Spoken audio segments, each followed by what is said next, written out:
dirasakan oleh semua. Betul? Undang UPA belum terlaksana dengan tuntas. Betul?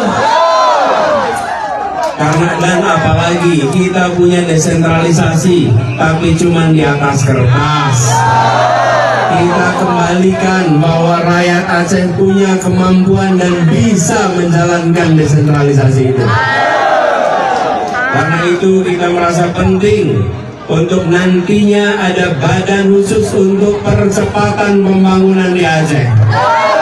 Dilakukan kalau perlu perpanjangan agar penggunaan dana dari UPA ini dimanfaatkan untuk daerah-daerah yang selama ini belum mendapatkan manfaat.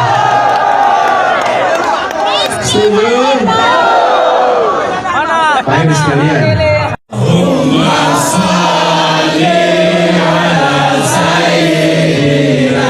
Tiba di Aceh bulan Desember tahun lalu bersama-sama di Banda Aceh, dan pada waktu itu semua menyerukan Pak Anies, kita ingin Indonesia yang lebih adil, Aceh yang mendapat